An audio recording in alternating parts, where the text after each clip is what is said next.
Yes friends, మనందరం అయితే మన వైరా పరిసర ప్రాంతాల్లో ఉన్నటువంటి వారందరూ కూడా చిన్న వీడియో అయితే చిన్న సజెషన్ అయితే చేయడం జరుగుతుంది. వైరా రిజర్వాయర్ నుంచి వచ్చేటటువంటి వాటర్ ఎవ్వరు కూడా తాకండి. మున్సిపాలిటీ వాటర్ని ఎవరు కూడా డ్రింకింగ్ వాటర్ పర్పస్లోనే యూజ్ చేయొద్దు.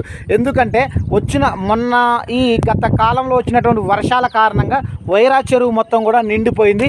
చూడండి, మీరు గమనించవచ్చు. ఇప్పుడు చూసేటటువంటిది మీరు వైరా చెరువు, ఓకేనా. వైరా చెరువు ప్రాంతం మొత్తం కూడా మురికి నీటితో నిండిపోయింది. ఈ మురికి నీటిలోనే కలరా కలిగించేటటువంటి డిఫరెంట్ వ్యాధుల్ని కలిగించేటటువంటి బ్యాక్టీరియాలు, అదేవిధంగా వివిధ రకాలైనటువంటి వ్యాధులను సోకించేటటువంటి వైరస్, బ్యాక్టీరియా మొత్తం కూడా ఫంగస్, అదేవిధంగా ఇవన్నీ కూడా కొన్ని రకాలైన ప్రోటోజోవన్స్ అంటే వ్యాధిని కలిగించేటటువంటి జీవులన్నీ కూడా ఈ మురికి నీటిలోని ఈ వరదలకు కొట్టుకొని వచ్చినటువంటి నీటిలో ఉండటం జరుగుతుంది. కాబట్టి ఎవ్వరూ కూడా ఈ వైరా పరిసర ప్రాంతాల్లో ఉన్నటువంటి మున్సిపాలిటీ వాటర్ని ప్రిఫర్ చేసి డ్రింకింగ్ వాటర్గా ఎవ్వరు కూడా ప్రిఫర్ చేయొద్దు దయచేసి.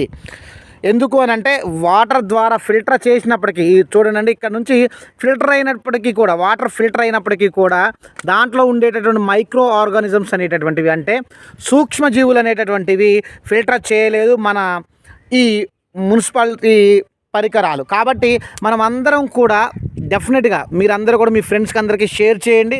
ఈ నీళ్ళు తాగితే కలరా, డయేరియా వంటి వ్యాధులు సోకేటటువంటి అవకాశం ఉంది. కాబట్టి ప్రతి ఒక్కళ్ళు కూడా ఎవ్వరూ కూడా ఈ నీటిని తాగకూడదు. ప్రజా శ్రేయస్సు దృష్టిలో ఉంచుకొని ఈ విషయాన్ని కలెక్టర్ గారు, అదేవిధంగా అందరూ కూడా మున్సిపల్ అధికారులు కూడా ప్రజలందరినీ అప్రమత్తం చేయాలని కోరుకుంటున్నాం. Thank you.